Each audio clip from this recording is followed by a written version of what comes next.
Postman आवाज से मनीषा चौंक गई थी। मई की झुलसा देने वाली गर्मी में मनीषा उनीदी से सोफे पर बैठी थी। उसने दरवाज़ा खोला और लिफाफा ले लिया। अंदर आकर उसने लिफाफे को उलट पलट कर देखा। एक कोने में प्रोफेसर सौरभ लिखा था। अपनी यादाश्त पर जोर देते हुए मनीषा ने लिफाफा खोला। इसी के साथ एक धुंधली सी याद मनीषा के दिलो दिमाग पर छा गई। वह सेंट मेरी कॉलेज में बीए अंतिम वर्ष की छात्रा थी। तभी प्रोफेसर सौरभ ने कॉलेज ज्वाइन किया था। वह हिंदी साहित्य विषय पढ़ाया करते थे। मनीषा शुरू से ही शोख एवं चंचल थी। मीरा के कृष्ण शोध पर चर्चा करते हुए प्रोफेसर सौरभ ने कहा था, आज ना मीरा जैसी प्रेमिका है और ना ही कृष्ण जैसा चरित्र। आज का प्रेम निश्चल नहीं है, उसमें वासना की गंध भर गई है। इसका विरोध मनीषा ने बड़े जोरदार शब्दों में किया था। सर, प्रेम देश या काल से बंधा नहीं रहता। हर समय में हर तरह के लोग हमारे समाज में होते आए हैं। उस समय भी दुशासन और दुर्योधन जैसे लोग थे।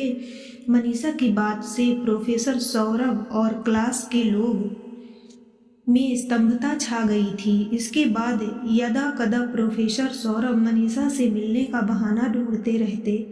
वह स्वयं को कृष्ण और मनीषा को मीरा समझने लगे थे, लेकिन मनीषा की स्पष्ट राय थी कि वह मीरा नहीं राधा बनने को तैयार है, क्योंकि पढ़ाई खत्म करने के बाद उसे अपने पिता को उनकी जिम्मेदारियों से मुक्त करना था।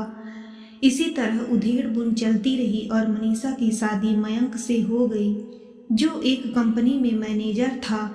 पिछले 5 सालों में मनीषा अपने घर, पति मयंक और बेटे टोनी में इस तरह रम गई थी कि उसे किसी और के बारे में सोचने का समय ही नहीं मिला। फोन की घंटी की आवाज़ सुनकर मनीषा अतीत से फिर वर्तमान में आ गई। उधर से मयंक बोल रहा था, क्यों, कहाँ खो गई थी? बड़ी देर से घंटी बज रही है। मनीषा ने अपने आप को संभालते हुए कहा, नहीं, बस यूं ही थोड़ी आंख लग गई थी। हाँ कहो, कैसे फ़ोन किया? मयंक ने शैतानी भरी आवाज़ में कहा, तो अब हमें आपसे बात करने के लिए काम ढूंढना पड़ेगा। मनीषा अब तक अपने आप को पूरी तरह संभाल चुकी थी, इसलिए उसने कहा, ऐसी बात नहीं है, आप अक्सर ऐसा करते हैं, जब काम होता है तभी फ़ोन करते हैं, इसलिए मैंने पूछा। मनीषा ने बड़ी ही सहजता से बोला। मयंक ने बड़ी खुशी से उसे बताया, शाम को तैयार रहना, फिल्म देखने चलेंगे, खाना बाहर ही खाएंगे। मनीषा ने खुशी से जी अच्छा कहते हुए फ़ोन रख दिया। फिर हाथ में दबे लिफाफे को देखा। एक मन हुआ कि वह इसे बिना पढ़े ही फाड़ कर फेंक दे, लेकिन फिर अपने को रोक नहीं सकी और पत्र पढ़ने लगी। प्रिय मनु, एक लंबे अंतराल के बाद पुनः पत्र संबंधों को जीवंत करने का प्रयास कर रहा हूँ। आशा है तुम्हारा सहयोग मिलेगा। वैसे अब रिश्तों में उष्मा तो शायद नहीं रहेगी, फिर भी तपती तिनके की छाया की उम्मीद तो कर ही सकता हूँ। कॉलेज में जब तुम्हें आखिरी बार भेंट हुई थी तब महसूस हुआ था कि संभवतः महीने प्रवाह रुकेगा नहीं, परंतु इस विराम के बाद अंततः मन रूपी पक्षी ठौर ठिकाना ढूंढते हुए तुम्हारे नेड़ के द्वार पर दस्तक देने पहुंच ही गया। मनु, मनीषा का अंतःकरण तीव्र ज्वाला में जलने लगा। उसके हाथ भिज गए, आंखें लाल हो गई थी। वह सोचने लगी थी कि यह प्रोफेसर सौरभ कौन होता है, उसके जीवन में जहर घोलने वाला। अरे अब तो मान न मान मैं तेरा मेहमान वाली स्थिति बना दी है इसने। मनीषा की इच्छा हुई कि वह उस पत्र को आगे पढ़े बिना ही जला दे और ख़त्म कर दे उस अतीत को, जिसके उसका अब कोई संबंध रहा ही नहीं। लेकिन फिर मन में आया, आखिर लिखा क्या है? प्रोफेसर ने जरा आगे पढ़कर भी तो देखूं। और न चाहते हुए भी मनीषा आगे पढ़ने लगी। मनु, मैं भूले बिसरे और बिखरे रिश्तों को पुनर्जीवित करने का प्रयास कर रहा हूँ। प्लीज निराश मत करना। जीवन बहुत क्षणिक है। मेरी आंखों के आगे अभी भी तुम वैसी ही शोख चंचल सुंदर लड़की समान घूमती रहती हो। मनु, 2.5 माह के हिमालय दर्शन गंगोत्री यमुनोत्री से होते हुए कन्याकुमारी तक के लंबे प्रवास से लौटा हूँ। इस लंबी यात्रा में विचार था कि शायद मुक्ति पथ मिल जाए और शेष जीवन साधना, शांति और प्रेम से गुजर जाए, लेकिन अब ऐसा महसूस हो रहा है कि शायद शेष जीवन अधूरा ही बीतेगा। जब अपनों का अपनत्व ना मिले तो वियोग और भी असहनीय हो जाता है। अब सोचता हूँ कहीं चला जाऊँ, सबको छोड़कर, तुमको, अपनों को, सभी को। मनीषा ने महसूस किया कि किसी ने एक भारी बोझ रख दिया है उसके सीने पर। आखिर उसने सौरभ को क्या अपनापन दिखाया था कि इतने साल वह उसकी याद में जिंदगी गुजारता रहा और अब भी अपना दीवानापन दिखा रहा है। आगे प्रोफेसर सौरभ ने लिखा था, मनु, मुझे बाद में ज्ञात हुआ था कि तुम मेरे मनोहार का इंतजार नहीं कर पाई थी और डोली में बैठकर चली गई थी। मनु, अभी भी मेरे कल्पना के चित्र संग्रह में तुम्हारा दुल्हन के रूप में चित्र सुरक्षित है। मैंने तुम्हारा परित्याग नहीं किया था, फिर भी तुम इतनी नाराज क्यों बैठी हो? तेज तपन के बाद कजरी के दिन समीप हैं, याद करोगी ना? भाई मयंक को याद कहना। स्वाति की प्रतीक्षा में तुम्हारा ही सौरभ। पत्र पढ़कर मनीषा का अंतर्द्वंद तेज हो गया। आखिर चाहता क्या है सौरभ? क्या उसे मयंक की निगाह से गिराना चाहता है या यह सिद्ध करना चाहता है कि अभी भी मनीषा पर उसका अधिकार है? लेकिन किस अधिकार से वह यह सब लिख रहा है? अच्छा होगा कि मैं यह पत्र जला दूं, लेकिन यदि सौरभ का उद्देश्य उसे नीचा दिखाना है, परेशान करना एवं नुकसान पहुंचाना है, तो वह फिर पत्र लिखेगा जिसमें पुराने पत्र का भी उल्लेख करेगा। अभी तो पत्र मेरे पास है। कभी मयंक के हाथ लग गया और उसने पढ़ा तो एक अज्ञात भय से मनीषा के शरीर में सिहरन सी दौड़ गई। या फिर मयंक को इस पत्र के साथ सब बता देना चाहिए कि उसका सौरभ से कभी कोई संबंध नहीं रहा। पुरुष का मन इतना विशाल नहीं होता कि कोई उसकी पत्नी को चाहे और वह पत्नी पर संयम ना करे। अरे, वह तो यही सोचेगा कि कहीं तो आग लगी होगी, तभी तो धुआं उठ रहा है। तभी दीवार पर एक छिपकली ने एक कीड़े को अपने मुंह में दबा लिया। मनीषा को ऐसा महसूस हुआ मानो सौरभ ने अपना खूनी पंजा उसके गले पर रख दिया है। एक बार मनीषा के मन में आया कि वह सौरभ को उसके दिए पते पर पत्र लिख दे, कि वह इस तरह के पत्र ना लिखे। लेकिन यदि सौरभ ने उस पत्र को ही आधार बनाकर मयंक से सीधे पत्राचार किया तो फिर मैं क्या करूं? मनीषा सोच नहीं पा रही थी। दाम्पत्य जीवन का आधार विश्वास की दीवार होती है। जब उसी में कोई सेंध लगा दे तो उस सेंध के भरने तक तो बिखराव आ ही जाता है और फिर सेंध को भरने पर उसमें धब्बा लग ही जाता है। तभी कॉलबेल की आवाज से मनीषा के अंतर्द्वंद में विराम लग गया। टोनी सामने खड़ा था, नाराजगी से बोला, क्या मम्मी, इतनी देर घंटी बजा रहा हूँ और आप हैं कि?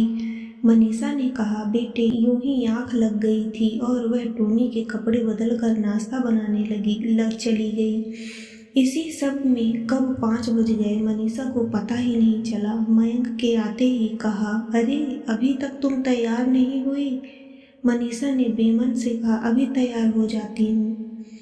सिनेमा हॉल भी मनीषा फिल्म के दृश्यों से अपने को जोड़ रही थी। एक खलनायक हीरो हीरोइन के जीवन में आ जाता है और हीरोइन को अपने मनगढ़ंत बातों से डराता है, उस पर दबाव डालता है कि वह हीरो के छोड़कर उसके पास आए।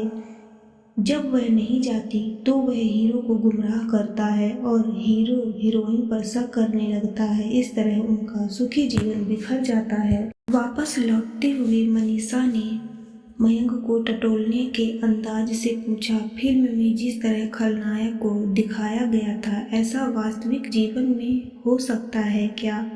तब मयंक ने गाड़ी चलाते हुए लापरवाही से कहा था, मनीषा, फिल्मों की कहानी और वास्तविक जीवन की कहानी में ज़मीन आसमान का फर्क होता है, लेकिन इनकी कहानी भी तो आम लोगों के जीवन पर ही आधारित होती है। मयंक ने फिर कहा, अरे मनीषा, तुम भी कहाँ फिल्म के उस भाग को लेकर बैठ गई? अरे उसमें रोमांस कॉमेडी भी तो थी। और दोनों हंसने लगे। घर आकर मयंक थका होने के कारण जल्दी सो गया, जबकि मनीषा की आंखों से नींद कोसों दूर थी।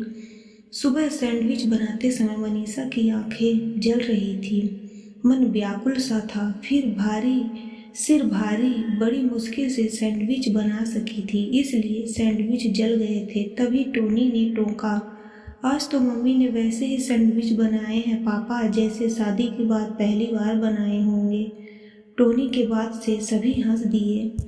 काफ़ी उधेड़-बुन के बाद आखिर मनीषा ने एक निर्णय ले ही लिया था। जब मयंक ऑफिस जाने की तैयारी कर रहा था, तब उसका सामान ब्रीफकेस में रखते हुए सबसे ऊपर उसने प्रोफेसर सौरभ का पत्र भी रख दिया। अब निर्णय पूरी तरह से मयंक पर था। मयंक और टोनी के जाने के बाद मनीषा सोचने लगी, मयंक ने अपना ब्रीफकेस खोला होगा, फिर उसको सौरभ का पत्र दिखा होगा जिसे उसने पढ़ा होगा, और अब यह जानने के लिए कि उस पत्र का क्या प्रभाव पड़ा, मनीषा ने ऑफिस फ़ोन लगाया। उधर मयंक की सेक्रेटरी की आवाज़ आई, मैडम, कॉन्फ्रेंस हॉल में मीटिंग चल रही है, साहब वहीं व्यस्त हैं, कोई मैसेज हो तो। लेकिन तब तक मनीषा ने फ़ोन काट दिया। अक्सर ऐसा होता था कि मनीषा जब फ़ोन करती और मयंक नहीं मिलता, तब उसे जब भी समय मिलता वह ज़रूर फ़ोन करता था, लेकिन शाम होने को आ गई थी, मयंक ने फ़ोन नहीं किया। रात को करीब 10 बजे ज़रूर फ़ोन आया कि आज वह व्यस्त रहेगा, इसलिए वह और टोनी खाना खा लें। उस रोज़ मयंक देर रात लौटा और सो गया। ना उसने पहले जैसी चपलता थी, ना ही संबंधों की उष्मा। सुबह जब तक मनीषा जागती, मयंक जा चुका था। इस सब घटनाक्रम से मनीषा टूट गई। वह समझ गई कि मयंक ने सौरभ का पत्र पढ़ लिया है, इसलिए वह ऐसा व्यवहार कर रहा है। लेकिन जो भी हो, अब तो निर्णय उसी पर है। इधर रो रो कर मनीषा की आंखें लाल हो गई थी। इन 2 दिनों के घटनाक्रम ने मनीषा को झकझोर दिया था। रात को फिर मयंक के देर से आने का फ़ोन आ गया था। अगले दिन मनीषा फिर भारी मन से मयंक के ऑफिस जाने की तैयारी कर ही रही थी। तभी मयंक ने कहा, हाँ, तुम्हारा एक पत्र मेरे ब्रीफकेस में ना जाने कहाँ से आ गया था। शायद टोनी ने रख दिया होगा। वह तो मीटिंग की व्यस्तता के कारण तुमसे बात ही नहीं हो पाई। वाह भाई, कमाल का आदमी है ये प्रोफेसर सौरभ। मनीषा ने बुझे स्वर में कहा, टोनी ने नहीं, वह पत्र मैंने ही आपके ब्रीफकेस में रखा था। अब आपकी अपराधीन आपके सामने खड़ी है, चाहे जो स्वीकारें, चाहे तो घर से निकाल दें। मयंक ने परेशान होते हुए कहा, हे मनीषा, तुम्हें क्या हो गया है? कैसी बहकी बहकी बातें कर रही हो? अरे मैं तो यह कह रहा था कि वह ठहरा प्रोफेसर और अपन ठहरे एक कंपनी मैनेजर। इतनी साहित्यिक भाषा तो आती नहीं। हाँ, इस पत्र से यह जरूर मालूम पड़ता है कि इस समय वह बहुत अवसाद और तनाव की स्थिति से गुजर रहा होगा। जब कभी मनुष्य के जीवन में ऐसी स्थिति आती है, वह उम्मीद करता है अपनों से सहानुभूति की, अपनेपन की, और याद करता है उस अतीत को जो उसके जलते हुए दिल पर शीतल बौछार का काम करे। मनीषा के सब्र का बांध टूट गया था। वह फपक फपक कर रो पड़ी और मयंक के सीने से लग गई। मयंक कह रहा था, पगली, इन 5 वर्षों में मैं क्या तुम्हें इतना भी नहीं समझ पाया? और फिर दाम्पत्य जीवन का मूल आधार ही विश्वास है, लेकिन हमने तो उसे वास्तविक धरातल की पृष्ठभूमि पर पढ़ा है। तुम चिंता मत करो, सौरभ को मैं जवाब दूंगा। उसे अपनी जिंदगी अपने तरीके से शुरू करने के लिए कहूँगा, ना कि दूसरे की जिंदगी में ताका झांकी करते हुए गुजारने के लिए। पिछले 2 दिनों से मनीषा के दिलो दिमाग पर छाए हुए अवसाद के बादल छट गए थे। मयंक ने उसे अपनी बाहों में कसते हुए कहा, पगली, अरे तेरे आंसुओं से मेरा सूट ही गीला हो गया, अब दूसरा पहनना पड़ेगा। और मनीषा धत कहते हुए दूसरा सूट निकालने लगी।